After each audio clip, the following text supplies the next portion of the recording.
Reza Gladys yang sebelumnya senilai 100 M dan jadi 114 miliar dan sekarang jadi 224 miliar dan akhirnya dicabut kembali, sudah 2 kali dicabut.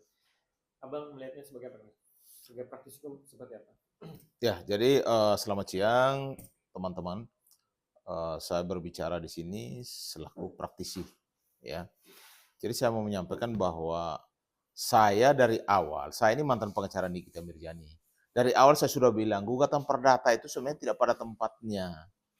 Kalau bicara uang prestasi, siapa yang ingkar janji, siapa yang cedera janji, gitu loh. Dan pertanyaan saya, lalu apa namanya perjanjiannya mana? Kalau nggak perjanjian bagaimana ada yang uang prestasi gitu loh. Oke, pertanyaan saya, mungkin waktu itu mereka mungkin ada perjanjian secara lisan. Bisa dibuktikan itu. Jadi maksud saya jangan mempermainkan marwah pengadilan lah.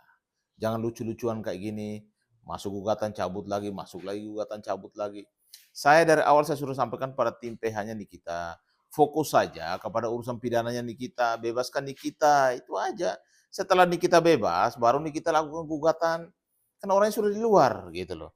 Ini kan sama aja waktunya harus tersita untuk urusan yang kalau menurut saya ya tidak pada tempatnya karena uang prestasi itu kan sesuatu yang di mana ada perjanjian yang dicederai. Ada yang tidak mengikuti perjanjian tersebut. Baru namanya uang prestasi. Pertanyaannya perjanjiannya mana? Dari dulu tidak pernah ditunjukkan perjanjian antara Reza, RG sama NM. Nah kalau misalnya ada perjanjian lalu RG ternyata one press, ingkar janji, cedera janji, ya udah wajar masukin gugatannya mau 100 juta, miliar, 244 miliar ya terserah. Di pengadilan perdata pun sebenarnya kalau yang namanya gugatan itu harus materialnya. Yang benar-benar ada kerugiannya. Imaterial itu lu mau kasih 1 triliun sekalipun nggak apa-apa. Jarang saya jadi pengacara imaterial itu diakomodir oleh hakim. Orang capek, lelah, tidak kerja, itu jarang itu ya. Jarang untuk diakomodir oleh pengadilan. Karena hakim melihat bahwa yang realnya, contoh kerugian dia 200 juta nih, 200 jutanya yang akan diakomodir oleh hakim. Mungkin ditambah lagi bunga bank dan lain sebagainya. Tapi kalau untuk imaterial, karena kasus ini saya tidak kerja, karena kasus saya capek, lelah, bagaimana cara mengukur itu? Tapi nggak apa-apa, namanya juga teman-teman PH kita harus hormatilah.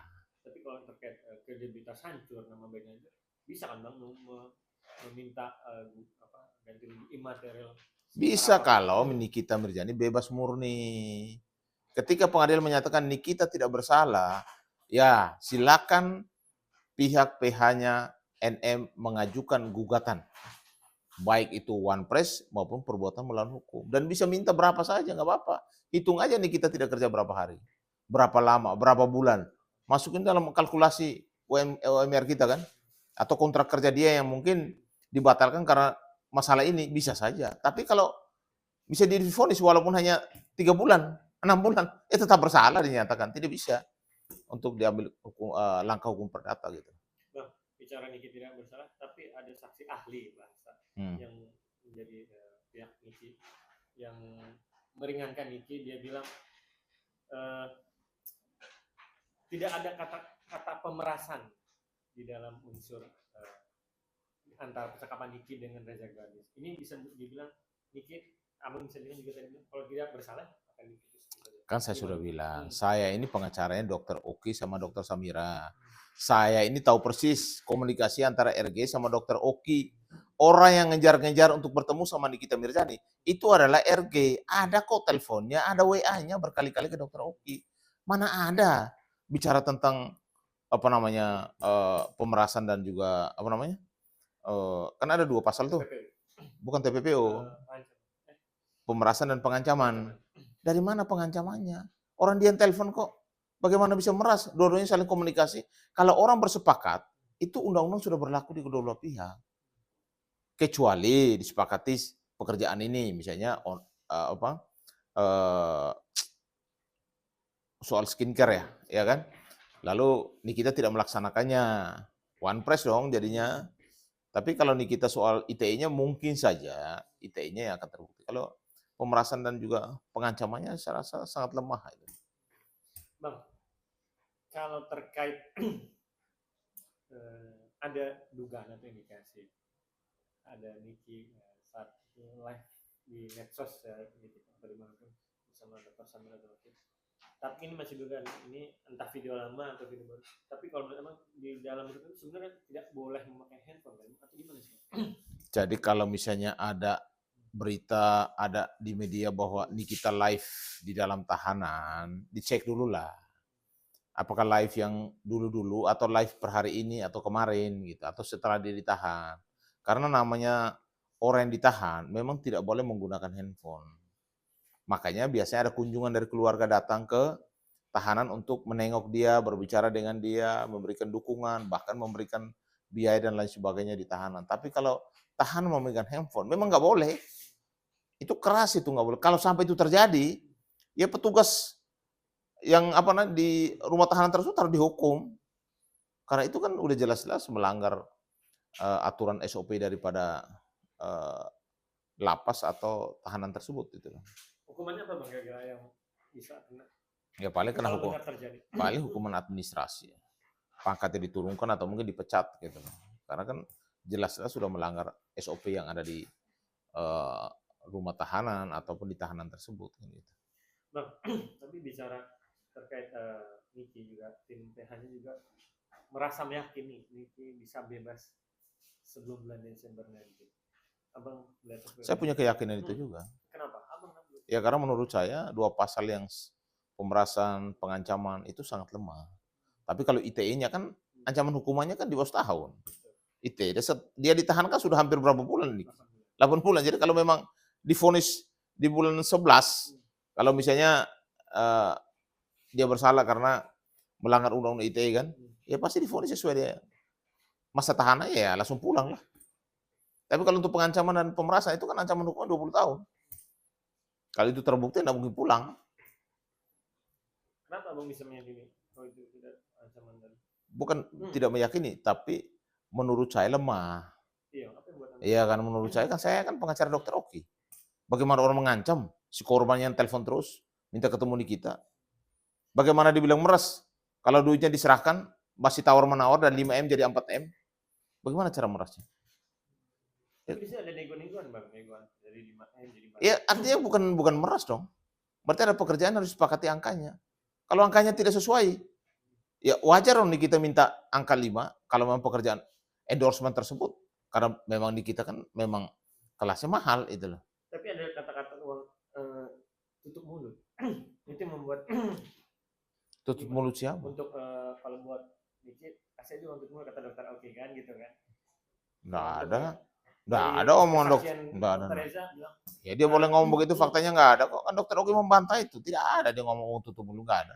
Kalau ada pekerjaan antara kedua belah pihak ya mereka dua selalu jalankan. Setelah itu saya perlu sampaikan, setelah dokter Oki menyambungkan dengan Mail, lalu RG bertemu sama Nikita atau lihat Mail tersebut, soal transaksional kan Nikita, dokter Oki, klien saya kan tidak pernah dilibatkan lagi. Lalu apa yang mau ditutup mulut siapa? Nggak ada cerita. Karena kan yang awal cerita tuh ada awalnya dokter Reza kan bilang menghubungi dokter Oki dan dokter bilang ya udah kalau untuk tutup mulut Niki udah kasih aja. Itulah yang membuat kegaduhan. Nggak ada. Bang, tapi kalaupun nanti dokter walaupun bisa nggak sih Bang kira-kira dokter Oki jadikan ibaratnya tersangka kalau nanti setelah pasca ini dokter Reza atau gimana Bang dari Abang? Ya, dokter Oki itu hanya mempertemukan kedua teman. Sebenarnya RG itu kan lebih berteman duluan dengan dokter Oki sebelum Nikita. Jadi wajar mempertemukan dua teman, apa pidananya gitu. Kecuali ketika ada transaksional, dokter Oki minta jatah. Kasih saya dong 5%, 10% dari pertemuan ini. Nah, mungkin turut sertanya pasal 55-nya juga masuk. Tapi ini kan nggak ada. Uang nggak dapat, waktu malah dia mempertemukan, dia juga harus diperiksa. Kalau saya, klien saya sangat dirugikan itu. Jadi Bang yakini Niki bisa bebas? Kalau keyakinan saya yakin Niki bisa bebas. Berapa persen? Ya kalau persenan lihat aja putusan pengadilan. Kalau sedikit berarti bisa dibilang terkait gugatan investasi itu bisa dibilang merendahkan marwah. Kalau merendahkan sih enggak lah. Namanya orang majukan gugatan kan hakim juga tidak boleh menolak gugatan. Wajar dong semua orang mau gugat. Tapi pertanyaan saya, gugatan itu diterima atau enggak gitu. Yang kedua, gugatan itu sampai proses berjalan dan ada pembuktian yang menyatakan bahwa itu uang prestasi atau bukan. Dan gugatan diterima atau ditolak oleh pengadilan, kan itu saja. Tapi kalau menurut saya nggak usah buang-buang waktu lah dalam urusan keperdataan. Fokus aja ke urusan Nikita ini untuk bebaskan Nikita. Jangan waktu harus dipisahkan lagi, ya kan, beban PH-nya untuk memikirkan hal-hal yang menurut saya ya sebagai praktisi hukum bahwa itu tidak pada tempatnya lah. Bisa dibilang itu strategi dari PH Mungkin saja. Atau modus baru gitu. Kalau itu mungkin saja strateginya PH-nya untuk membawa kasus perdata ini untuk mempengaruhi kasus pidana. Sebenarnya tidak ada hubungan. Tapi kalau gugat terus cabut, gugat lagi cabut lagi, itu kan kayak komedi kayak gitu, bisa bilang dari tim. Iya, maksud saya kalau seperti itu akhirnya jadi marwah pengadilan, marwah teman-teman PH juga dipertanyakan itu. Namanya orang gugat ya ngapain gugat cabut. Sekali cabut nggak apa-apa. Kalau berkali-kali gimana ceritanya? Dan terakhir, Niki juga bisa kalau sudah diputus bebas, dia bisa menggugat tim materi.